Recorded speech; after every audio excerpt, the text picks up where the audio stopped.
And we are live. What's good, people? It's your man DL Saint. Welcome. It's the DL Saint I Really Want to Know podcast. And yeah, man, what's up? How y'all doing? I hope y'all having a good Tuesday.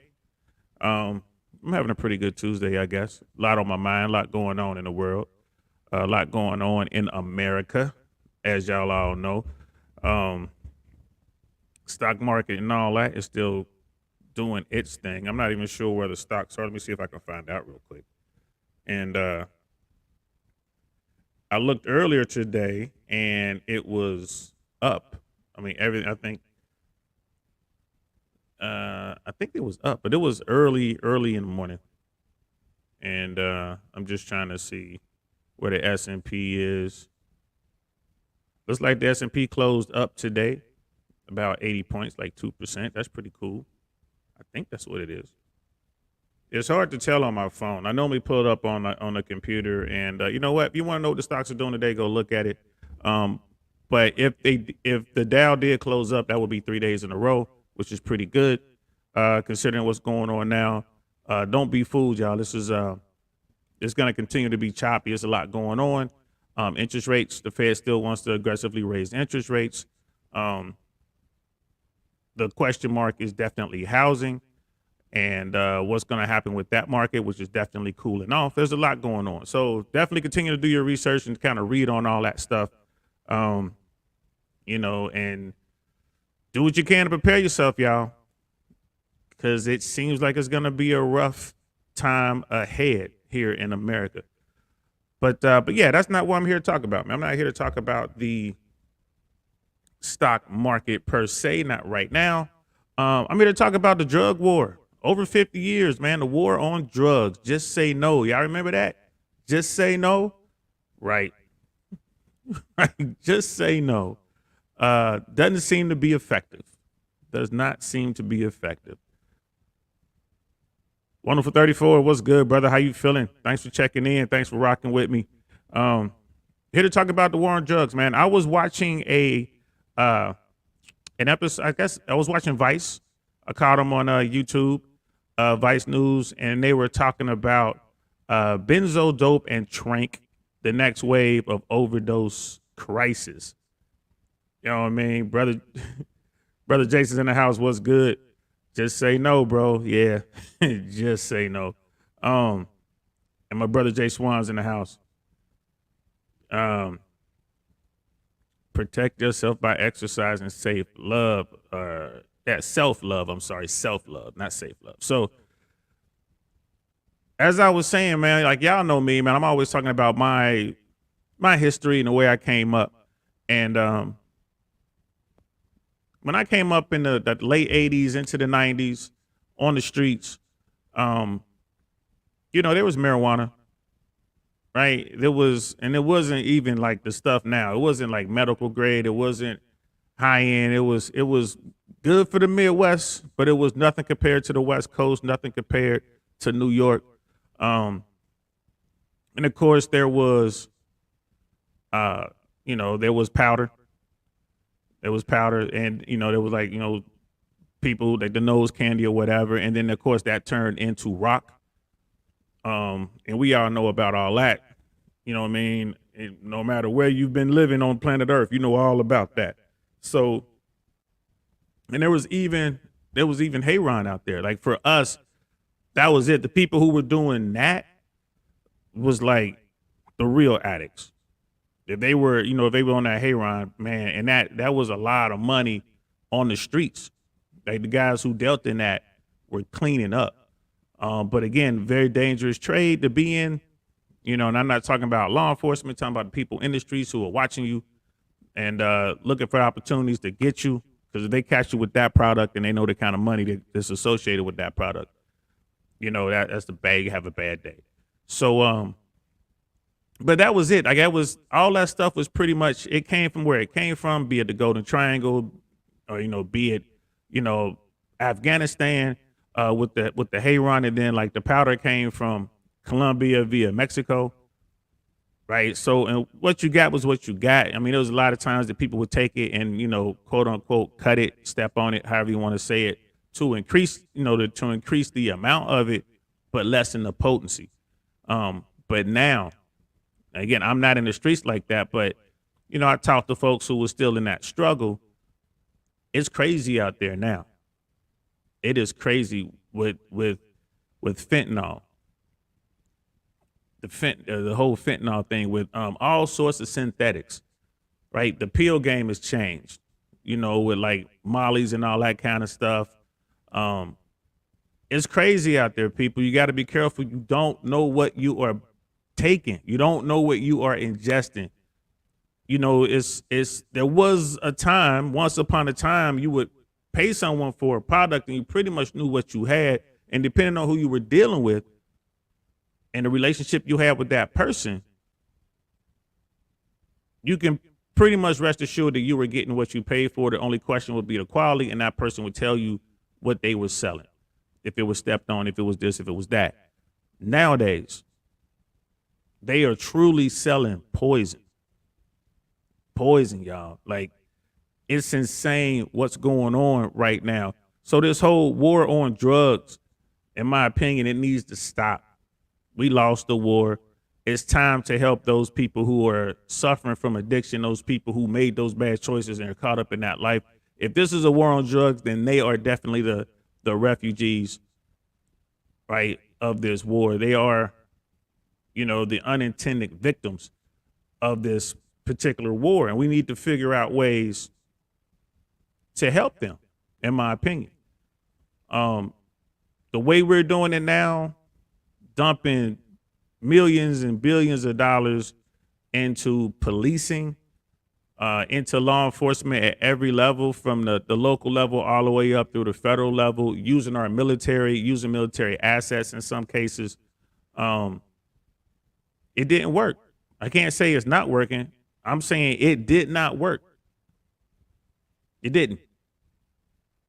All you gotta do is look at what's going on. So I mean, like, just it's so many stats out there that shows how bad this thing is. Vice News was reporting that fentanyl is linked to 250,000 deaths in the U.S. and Canada between the two countries. 250,000 deaths, and that's in 1 year. That's in 1 year. The drugs that are coming out, like the stuff that they're using, is just it's just insane. I mean, it's absolutely insane. I logged into the National Center for Drug Abuse Statistics, and just looking at drug overdose death rates. And it says that drug overdose death rates are up 30% year over year. Every year it jumps up 30%. Over 96,700 people died from drug overdoses in a year, and that is just America. These stats are just the U.S. Opiates are a factor in 7 out of every 10 overdose deaths. 7 out of 10, opiates are a factor. And drug overdoses has killed almost 1 million people since 1999. 1 million people. And we don't hear about this. Like, where are the politicians on this thing, right? They talk about it during election cycles, but it's the same old talking points, and they get in the office and they don't do anything about it. They increase the budget for law enforcement to go after whoever they're going after, and more often than not, they go after people who look like me. You know what I mean? That's where the money is going. They buy, law enforcement agencies like your local PD is buying urban tanks and military grade equipment to go police American citizens. I mean, it's just not the way. It's just not the way. So politicians, when y'all gonna get serious about saving Americans? Like, all the stuff we do over the beer bug, everything we did over the pandemic, shutting the economy down and all that stuff, these numbers rival those numbers. I mean, when you start to parse out who really succumbed to the pandemic versus people who was just in there. I mean, at one point they were just They wanted to get their numbers up because they had to feed the narrative. So they were anyone who came into the hospital and didn't make it, they were saying, "Oh, that's beer bug, that's beer bug, that's beer bug." So when you go back, and they're starting to do this now, they're going to go back and look at the real numbers and try to figure out who really did succumb to the pandemic versus those who did not. I bet you when they do that, those numbers are way lower than the numbers we get every single year from people who are, addicted to opiates. I mean, I'm willing to bet anything on that. Jay Swans, I wonder how many of these deaths are a result of over prescription of legal drugs. Yeah. Yeah. I mean, they break that down. I did see some numbers on that, bro, when they actually broke it down. Like the numbers I stated were reference illegal substances, right? But they do have a breakdown for prescription drugs. And we look at this opiate thing. It's an epidemic now. It's oh my God, we have all these victims. But back in the 60s and 70s, when heroin hit the streets with a vengeance, and there were massive numbers of people who were falling, they weren't victims. They were called addicts. They were called criminals because they were engaging in this illegal trade, and they were treated as such. And the difference between the people now who are struggling with this addiction and the difference and the people then who were struggling with addiction, it all boils down, and I hate saying it, but it all boils down to their race, their heritage. Let's keep it at 100. Black and brown people were dying at alarming rates, but they were all just criminals. Now, non-black and brown people are going at alarming rates, and they're all victims. They engage in the same criminal activity as the black and brown people did and do. They go out and they participate in the same drug trade. They go out and they buy this stuff, but they're considered victims. And this is one of the things that troubles me about our society. We need to really wake up, man. Let's put all our racial stuff on the back burner for a hot second, and let's just save people so we can come back and revisit it. The numbers are there, right? The numbers are there, but then so many people get caught up in, well, it's not about race. Well, I would argue that it is. And if it's not about race, it's about what? Class. So now that the middle class are suffering and are addicted to these substances, they're victims. When the lower class, they're not victims. They're criminals. I don't know, man. I don't know. Jay Swans, I won't be surprised if some doctors get some sort of kickbacks from Big Pharma. Yeah, they used to. There's a movie about that out there right now. And there was one family that their company was huge behind fentanyl. Huge behind that. And it was because it was so addictive, and they knew how addictive it was, but they didn't care. And they had doctors pushing it. And it goes all the way back to perks and Vicodin and volume and all that kind of stuff. I remember I went in because I was stressed out. Air traffic controller, I was stressed out, and I had like severe tension, and they had to give me a shot to loosen my muscles. And they prescribed me all sorts of heavy opiates. And I took one, and that was it. I ain't touch them again. I threw them away. Those things got me so high. Like, nah, bro, I didn't feel anything. I felt nothing. One pill. I felt nothing. It blew my mind. I want to say it was Vicodin. And I'm like, yo, I don't want nothing that makes me feel like that. And I can see how people get hooked. You see it in Hollywood all the time. These actors, they go in and they have a sprained ankle or something. They go to their personal physician and they get prescribed a script. And next thing you know, they strung out. They're just strung out because they don't. People don't want to feel any pain. If you could take a pill and not feel any pain, I think that was a song back in the day. Like, I take a pill for this, I take a pill for that. That's crazy. Brother Schmeebles, what's good, brother? How you feeling? What's going on over there, man? I hope all is well on your continent. Needs watchers in the house, what's good, brother? Thanks for joining. Thanks for stopping by. Appreciate it. Yo, told you, man, I'm wearing this thing all the time. There you go. I love this thing, man. Thanks again, bro. The Oris Car Bashir. Happy. Now, I'm looking at some of those watches you told me. I'm checking them out. Man. Now, the Grand Seikos, man, I was really looking at some Grand Seikos, but it has Seiko in the title, man. It has me scared to pull the trigger. Now, I know what you're talking about, and I'm talking to these watches. I know what you're talking about, bro. I'm looking at all the research. Their fans are fanatics. I get everything you're saying is 100%, but for me, I'm just like, it has Seiko in the title. I'm afraid to pull the trigger, man, but those watches look really, really nice. I'm gonna keep looking at them. I think I want to get a few others. I want to get the Breitling. I want to get a Rolex. I want to get the Big Pilot, the IWC, and then probably like number 4 or 5 will be that Grand Seiko. I think it's definitely gonna wind up in the collection. I promise you that. Maybe this time next year I might have one, but before I get it, I'll be talking to you, bro, because you the watch man. Anybody listening to me right now, man, needs watches. Go check out his page, bro. He is the guy to talk to about fine time pieces. He know his stuff, yo.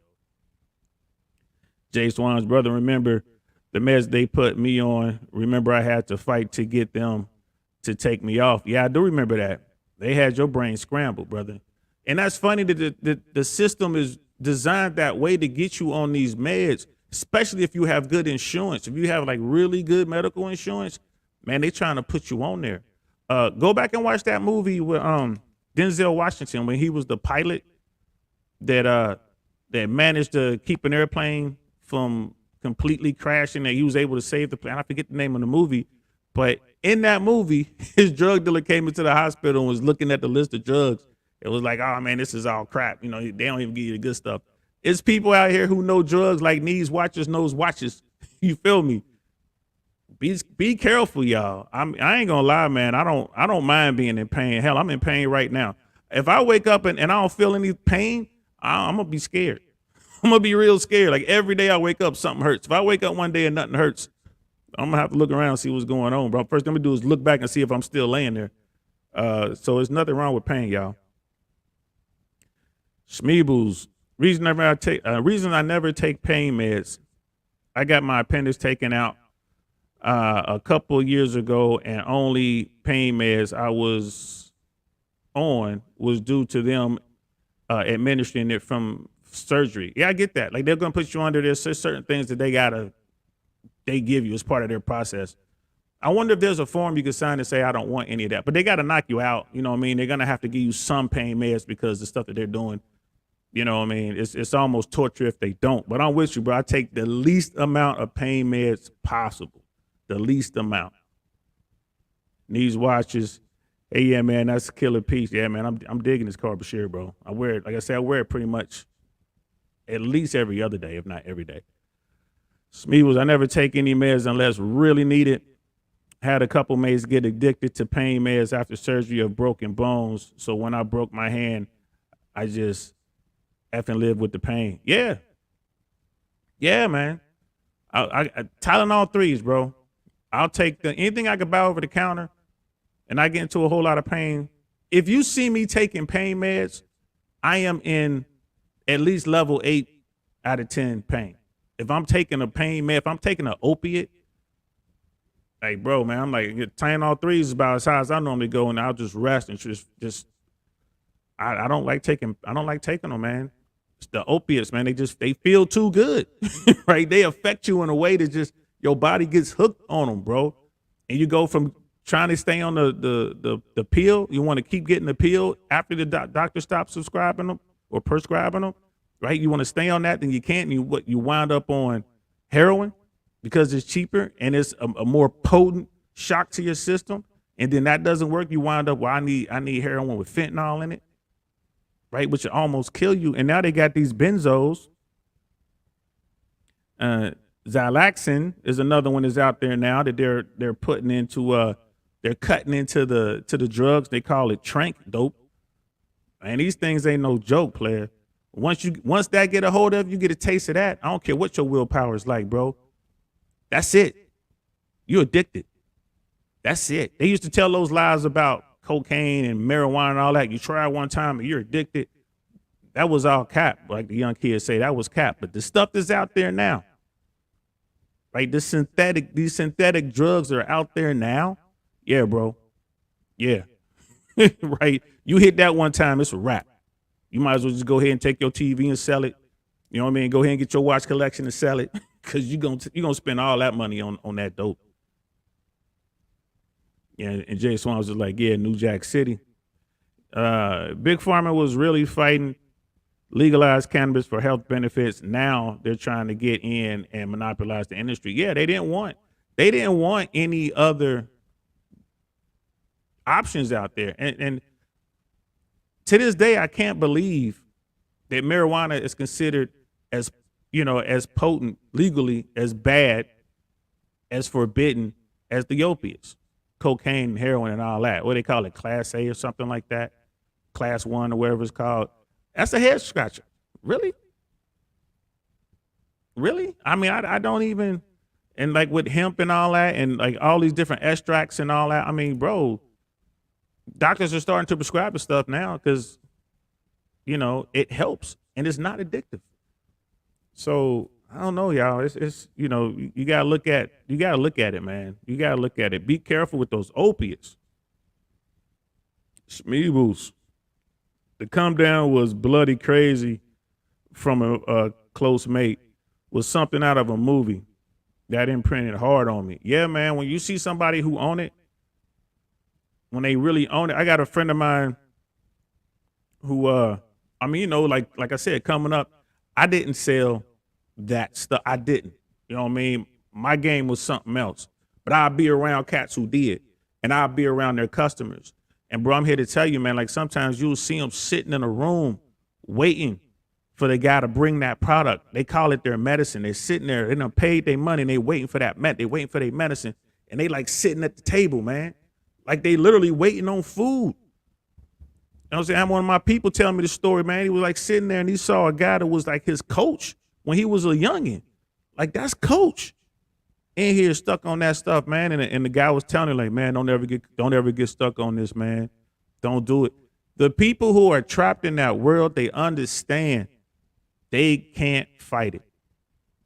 They understand they cannot fight it.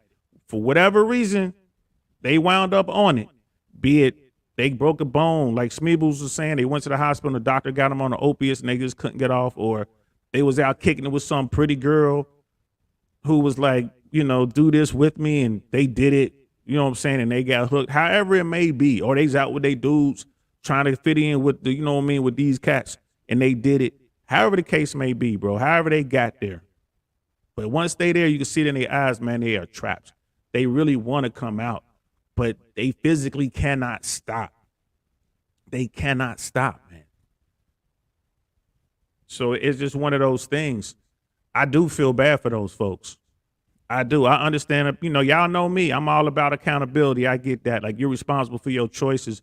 But this stuff, the heroin and above, I do feel bad for those folks. And I do, I believe that as a society, we should help these people.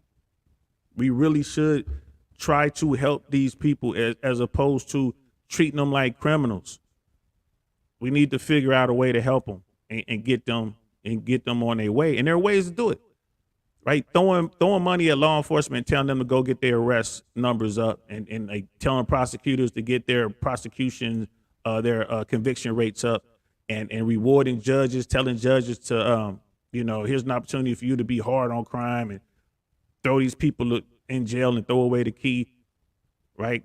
And the thing is this, in America, our prison system is privatized.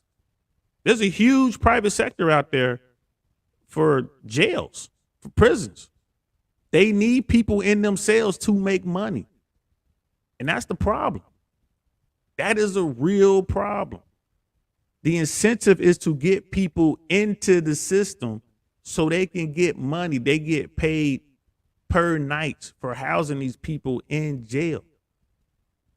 So, I mean, there's some stories in the United States where there were judges who were getting kickbacks for locking people up, sending people to jail because they buddy owned the jail and they would get kickbacks and they got caught.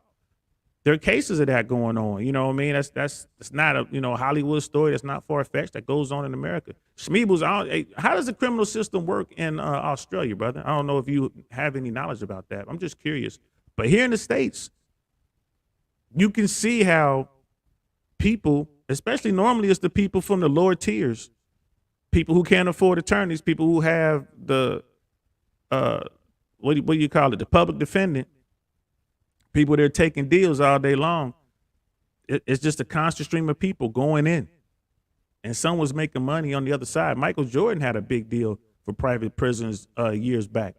I know he caught a lot of grief for that too, but he was investing heavily in prisons. He was making a ton of money. Jay Swan's pain meds and mood stabilizers is where the new money is. Big Pharma is the new Nino Brown. I am my brother's keeper. Hey man, that's real talk. It's big money in that, y'all. It's big money. So the whole drug thing, man. Like I had queued up some stuff from the program I was watching on Vice News. But what I'm gonna do is I'm gonna pin it to the bottom here. Once this is over for the replay, I'm gonna pin it. And you know what I mean? It might be like 40 minutes or something like that. Go watch it. It's Vice News was in British Columbia, and they were talking to folks up there. They were talking to a female drug dealer up there, and she's like cooking up the product, and she's talking about how fentanyl is safer than the benzos that are out there now. She's out there trying to quote unquote help her customers by saying, hey, I need to just give you fentanyl. That blew my mind. That absolutely blew my mind. Like, you telling me that the stuff that's out there now is worse than fent? Oh my God. And it's a really good. I don't want to play it because of, like copyright claims and strikes and stuff like that. I'm not too familiar, so I don't want to get myself in trouble so early into my YouTube world thing, my YouTube career. But the expose was fascinating, bro. And it was one of the things that kind of, let's face it, Vice is, they lean a little bit liberal. And they had a former Trump administration, I think it was the drug czar under the Trump administration. And again, want to put it out there. I'm not a Trump guy, but the Trump administration pressured China to ban fentanyl because China was the leading provider of fentanyl in America. So I didn't know that. I did not know that. So it's illegal for Chinese companies to sell fentanyl. So it just, they shut it down. And the Chinese government, that's China, man. That's communism. Once they shut it down, they shut it down. No one over there does it. Now there are workarounds, of course, but they're like, all right. And that came from the Trump administration. So the correspondent who was conducting the interview right away was putting it back on this official. It's like, well, didn't you have a plan? Isn't it the Trump administration's fault because they shut down fentanyl, that they're the reason that we have the benzos and we have all these other drugs that are coming up, including fentanyl, coming up through Mexico now, and it's worse. And I'm sitting there and I'm looking at this. I'm like, why would you blame? The official is they're trying to make something happen. They're trying to shut something down. They're actually trying to do something good. At least they are trying.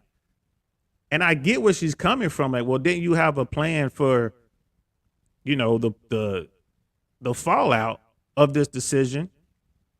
And the guy was saying, hey, we were trying to do that. We figured out that it was coming down through Mexico, and that's why it was such a big push. And then he was trying to turn it into the whole build the wall thing. And the correspondent was trying to turn it into, it's your fault that we have these more potent drugs on the street, and it was just, you know, they were going round and round and round. Meanwhile, the problem still exists. And the Biden administration is just throwing more money at the problem, giving that money to law enforcement, and it's just much of the same. So I ain't gonna lie, I got to give it to that administration, the former administration, for at least trying to curb that particular thing. They tried to stop fentanyl, and they did stop it from coming out of China, sort of. Schmeebles. You want to know stuff about our prison system, I can get in contact with the mates. Minus who is a corrections officer at a large prison and done it for like 4 or 5 years. Yeah, I'm just curious as to how it works. That would be cool, bro. I'm just curious. You know what? I could probably look it up, but I just want to know how it works, man. I don't know how y'all legal system works, how y'all criminal system works. I'm very familiar with how it works here in the States, and it's definitely broken. It's a lazy system now. If you get caught up in the system, if you have money, you can get yourself a really good attorney. Chances are, you're not worried about the system. But if you don't have money and you find yourself in the system, you're going to have some problems, because it all boils down to just plea bargains, just cutting deals. It's very rare that someone goes to trial anymore. They just cut deals, whether you did it or not. It's like they'll tell you, like, well, if this goes to trial and you lose, you're looking at 12 to 15 years, or you can just admit to this lesser crime and you can do 17 months. That's what it boils down to. And then those who do take it to trial, those who do take it to the limit, more than often they lose. And then it's a wrap. Now they in there for, 15 years. And they could have done like 9 months. They would have, cop a plea, you're going to do 17 months. You know what I mean? You do 10, 11 of those months or whatever, and then they send you home. Now you're in there for 15 years. So without the possibility of parole, you get a lot of that going on. So over here in America, man, it's a lot. It's a lot. Oh, missus, my bad, bro. Missus. I was trying to figure that out. Like, what? The missus. Well, that's cool, bro. Yeah, I appreciate it, man. If you can, yeah. That's cool, man. And what I'll do is I'll look into it myself and just see what I can find. But yeah, man. So like the Trump administration actually tried to do something about it. There are groups out there. There's a group out there called Savage Sisters. There's a group. They're in Philadelphia, and they actually go out and they go to where the high drug use areas are normally in the hoods. And then they go and they bring medical professionals, and they come down, they bring a lot of gear, a lot of medical stuff, and they try to help these people who are struggling with the addictions, because with these new drugs, they're so potent.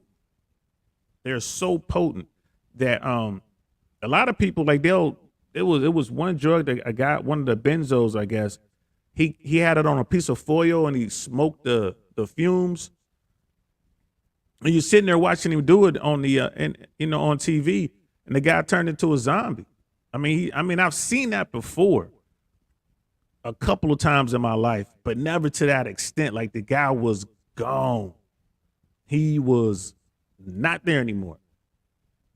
And then when they jump to the Savage Sisters, they're going into these, inner cities, and they're these addicts, and man, their fingers are falling off because they're shooting up into their fingers. They're shooting into their necks. They're shooting into their arms. They're shooting into their muscles. And the drugs that they're injecting are so potent that it causes these lesions and these open sores, which leads to amputations. They had an old guy there who was, strung out. He'd already lost 2 or 3 fingers. There was another finger that looked like he was about to lose. And the woman was cleaning him up. She was cleaning his wounds and like talking to him and, doing her best to comfort this man, and he eventually started talking, and bro, the guy was, she was like, "Hey, you need to go to the emergency room right now and have him look at this wound right here." And the guy he was just like, "I know I'm gonna lose that finger. I know it." And he just wanted to get his next hit. And the thing with these drugs is they will get some, but they need it like every 2 to 3 hours. Like when I was coming up, people get that Hayron or whatever, and they'll be good for a week.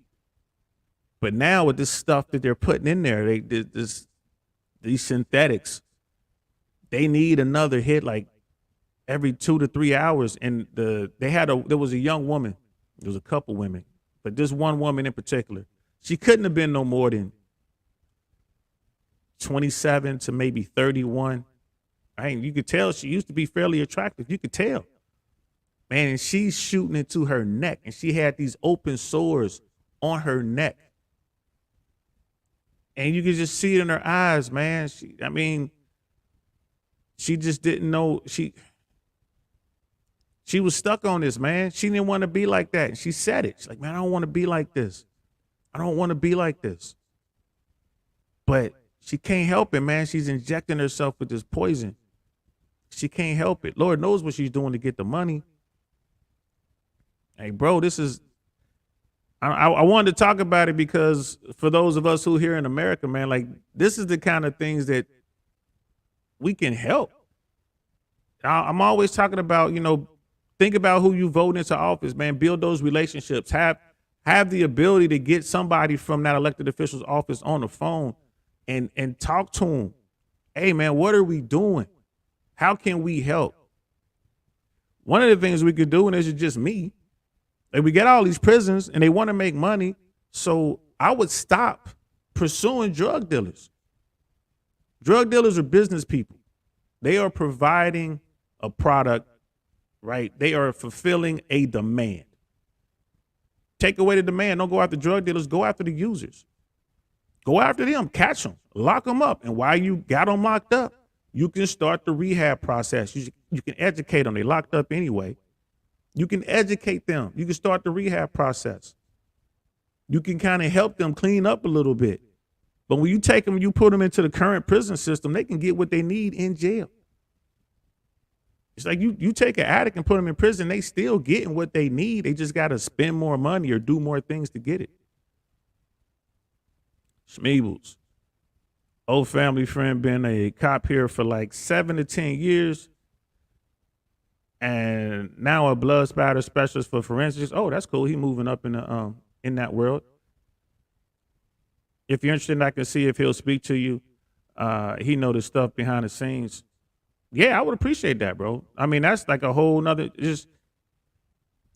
I would be fascinated to see how law enforcement works in Australia versus the US, man. Absolutely. I want to say y'all system is akin to what's going on in the UK, but I don't know. Man, I don't know. I don't know if you. I think your police officers are armed. I don't know. And Smeebles, I've seen women 24 years old down here look like they're 45 to 50 years old. Yeah, man, the drugs do that, bro. The drugs will do that, man. They'll tear you apart, brother. Tear you apart. I mean, yeah, the skin turns a different color. Your fingernails turn a different color. You lose your teeth depending on what kind of drugs. There's a drug over here. You have to be prescribed. It's like a lollipop. And there are people who are addicted to that. I was watching a show years ago, and there was an actor on there, an actress, who was on Star Trek Generations. Like, she didn't have a main role, but she was on there a few times as an extra or whatever. And she was hooked on those things. All of her teeth were gone. All of them, bro. Not just one or two. All of them were gone. She lost all her teeth within like a year or two span of doing these lollipop things. And during the interview, she had one. She was doing this lollipop thing. It had her so high. So, drugs, man. Like, drugs is crazy, bro. And Jay Swans getting on the bike. Team Swanson on the move. Keep doing what you're doing, brother. I'll hit you later. Absolutely. It's all love, bro. You know how I feel about y'all on that bike, man. Be careful. Be careful. Don't make me have to come up there and do something to somebody because they done did something to y'all. You hear me? But yeah, go get some Airborne. And Smeebles, supply and demand, baby. Once the dealers start losing money, they'll find another way to make that money. Absolutely. Absolutely. If I were in charge of this thing, man, I would not go after drug dealers for drugs. I would not. I would go after the people who use the drugs. First step. Second thing I would do, I would legalize all drugs in America. I would tax the hell out of it, legalize it. Right? So we want to do away with the black market.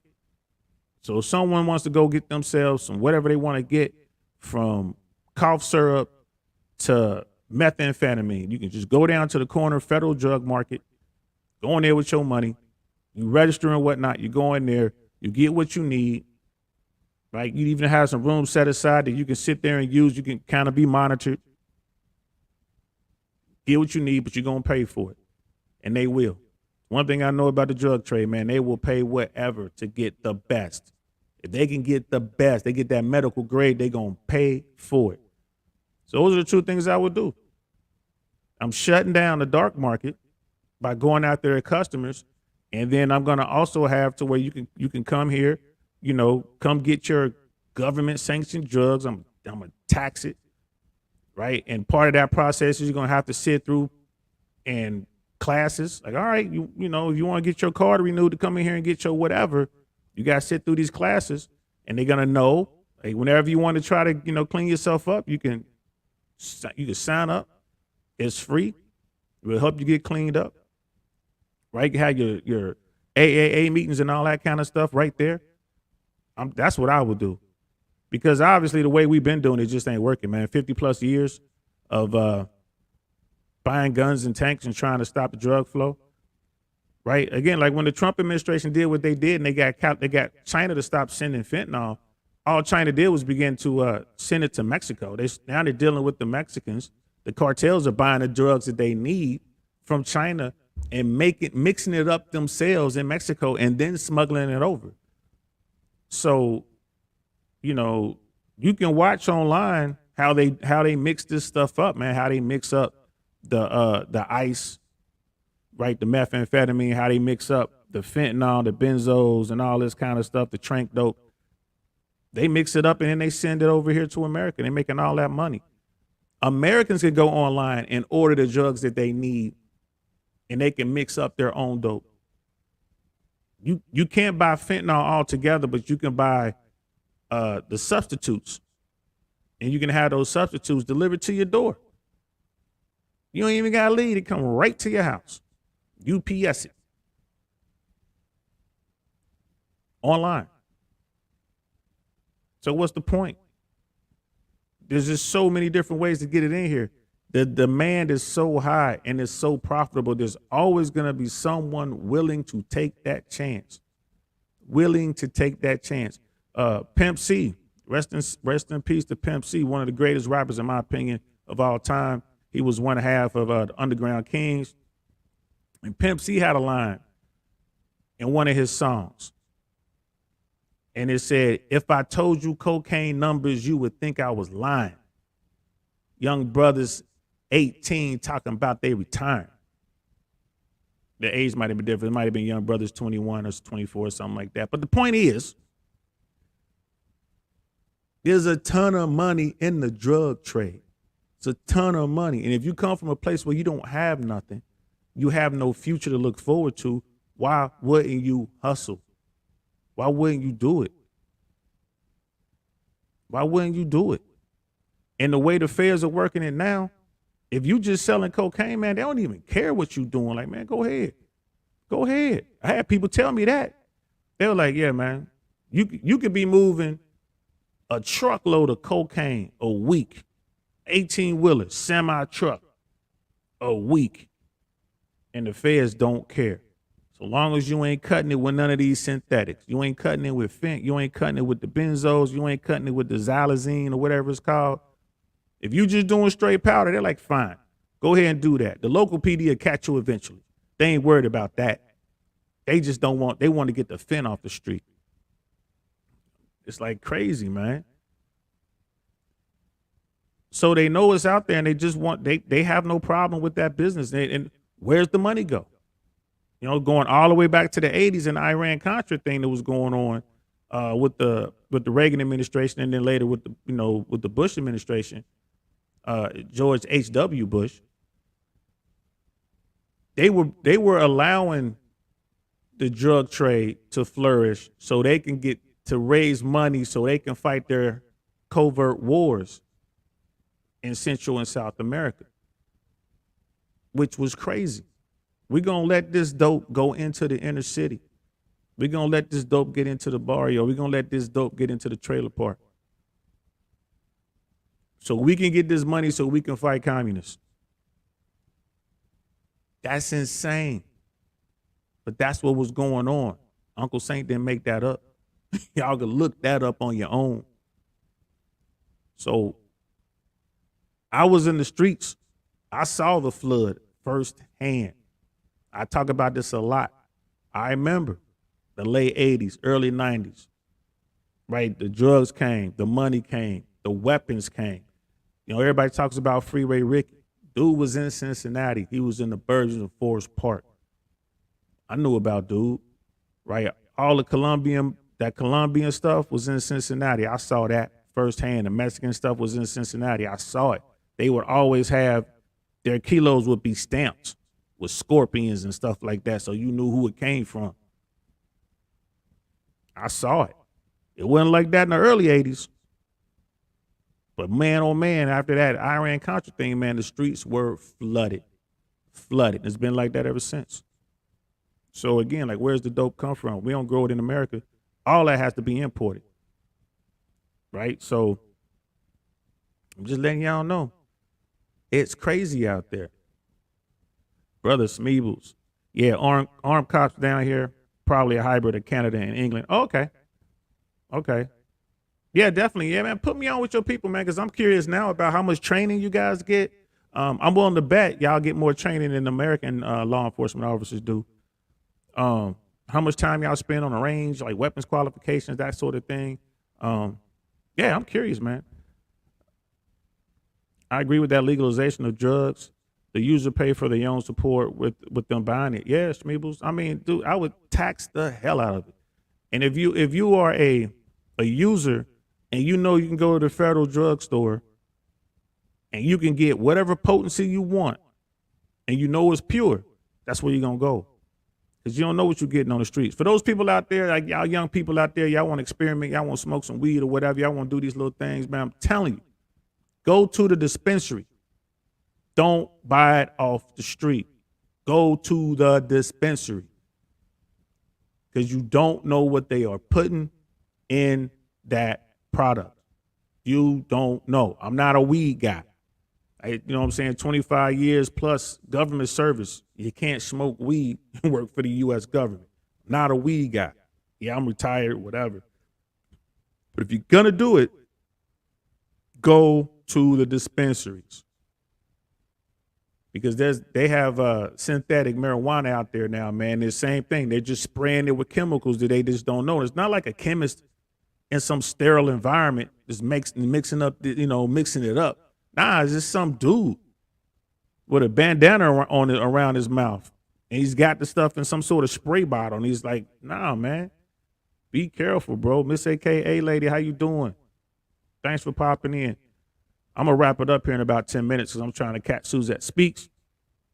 Always trying to support my people. And then later on, I'll be watching my dudes Fresh and Fit on the late night. So,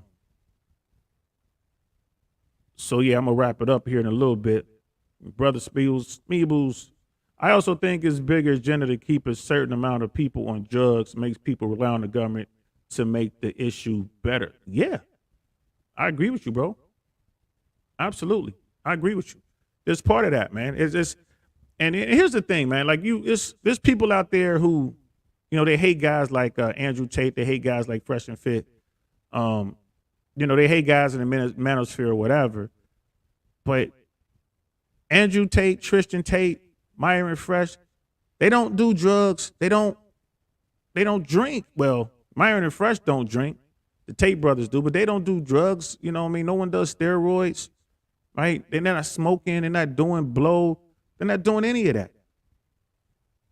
You know what I mean? And they preach that, but we don't hear about that. We hear about dating strategies and how, I don't like the way they say this and I don't like the way they say that. But what about the good stuff that they say, man? It's the clean lifestyle they talking about living, bro. Putting in the work. Stop being lazy. Work out. Better yourself. Right? Andrew Tate. Hustlers University. What is it, like $40 a month or something like that? If you sit in the house and you ain't doing nothing with your life and you're bored and you don't have a girlfriend, right? And you're sitting around playing video games and watching anime, why not take $40? Go on to Hustlers University and see if it works. See if you can make a little bit of money. Just give it a shot. What do you have to lose? Right? Why not stop drinking for a month? Why not stop smoking for a month? Why not? You don't even got to go to the gym. Just do push-ups. How about every 2 hours you do 50 push-ups, 50 sit-ups? If you can, make that your goal. How about try that for 3 months? How about do the little things, man? How about try harder as a man? Right? I mean, instead of sitting around hating, I got people hitting me up because they don't like Fresh and Fit, and they hitting me up. Like, who are you? Come on, man. Do a push-up. This AKA lady in the house was good. Shmeeb was 100%, but yeah, man, it's nothing wrong with bettering yourself. There's nothing wrong with having these conversations. We're trying to figure out how we can make our society better. The world is getting smaller, people, way smaller. We're getting smaller. So what goes on in America affects what's going on in Australia, which affects what's going on in New Zealand and China and South Korea, right? Poland. We're all, it's a small planet. It's a small planet. Y'all don't think it's small. I'm trying to tell you. I was in the middle of the desert fighting a war, walking around on our compound. I walked past the guy. This guy's looking at me like I'm looking at him. Like, that dude looks familiar, right? I went to go see a buddy that I went to airborne school with. The guy I just walked past was his bunkmate, right? Turns out the guy was from Ohio. They were like, yeah, we think the guy's from Cleveland or something. Okay. Came back the following week. Turns out the dude was from my neighborhood, went to my high school. He went to my high school. I ain't kick it with him like that. He kicked it with one of my cousins. He lived 5 blocks away from me. We're on the other side of the planet. Small world. The world is getting smaller. Right? Every single day, the world is getting smaller. Same thing. I was on a bus in South Korea. I'm on a bus in South Korea. And I watched this female get on the bus, female sergeant, E5. Her last name was Briscoe. I'm looking at her like, she's walking up towards me. She's looking at me the same way. You look familiar. Tammy? We were in a band together. She was a year ahead of me. We didn't know what happened to her. We didn't know what happened after she graduated. Found out she joined the United States Army. And I bumped into her in Seoul, Korea on a bus. The world's getting smaller, people. It's getting small.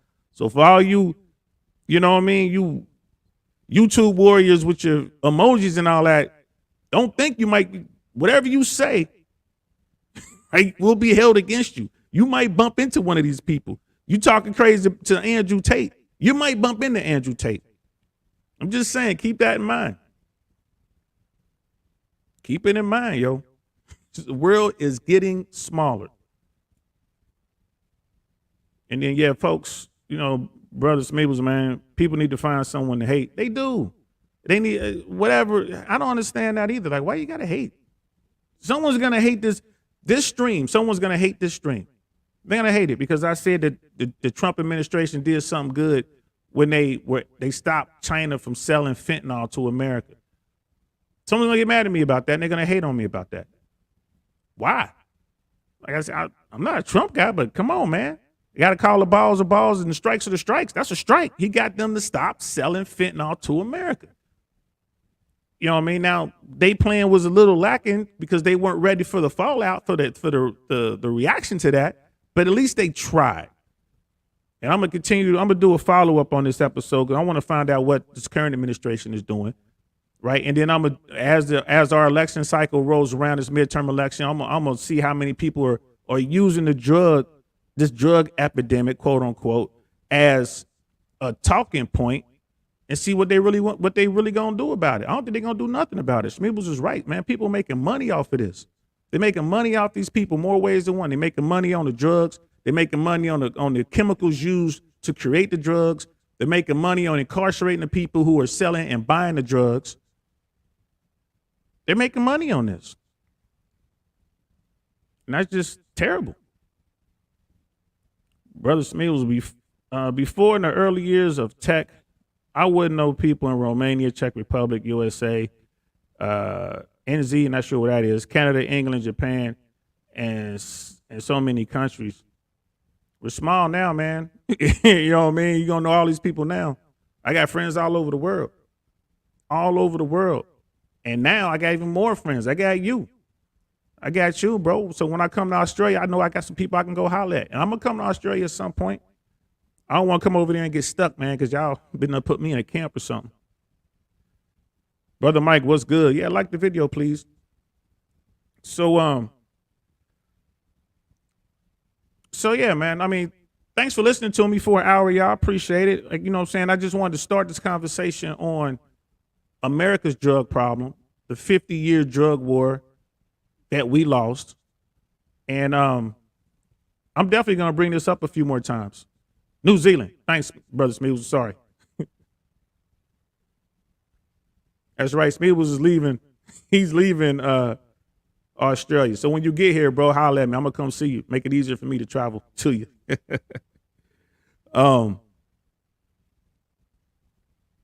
But yeah, man, thanks for rocking with me, y'all. I'm definitely this is gonna be a multi-part thing because I want to follow this drug thing. I want to follow it. I want to see where it goes. I'm gonna reach out to Vice News and see if they'll allow me to use a couple clips. I don't want to just put it on and start saying fair use, and then get a strike or whatever. I want to actually reach out to a producer, see if I can't get permission to use a couple clips because this is a really good one.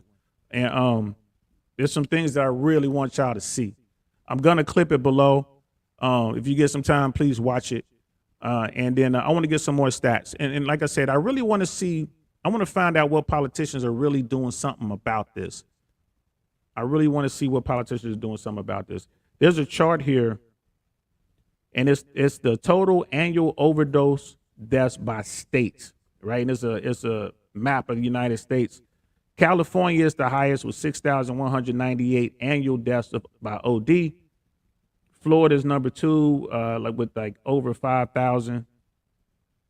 And then Ohio, looks like Ohio's like number 4 with 4,251. Pennsylvania is way up there, 4,377. So as you can see, the state by state breakdown, there's a lot of people losing their lives to opiates. It's a lot of people who are stuck on this. We have to figure out a way to curb this. There's a lot of people they just give up, man. They know they stuck on it. They can't get off of it, so they just keep pumping it in more and more and more, and eventually they just OD. They just OD. So it's definitely something I'm gonna continue to follow. Make this my first little series. I'm gonna follow this drug thing, man. I'll do an episode when we break it down by gender. We'll break it down by race. We'll break it down by social economic status. And then, we'll look at how easy it is for people to get help, how hard it is for people to get help, and why. Stuff like that. So, yeah, Miss AK, you missed the whole thing. Finna jump over and check out Suzette Speaks. But thanks for popping in. I always appreciate the love. You know what I mean? Brother Michael's like, I can't wait. Yeah, I'm definitely going to do that, man. I'm going to work on that now. I'm going to try to do that over the summer months. I'm going to try to do one a month and try to break it down. Let me get some numbers and see what it do. And then maybe I might even find some worldwide numbers as well, because I know this is just, like an American problem. I know it's a big problem in Canada. I assume it's a problem in the UK and Australia and most of the developed world. I assume it's a problem, but I don't know the numbers, and I want to find out. You know what I'm saying, brother?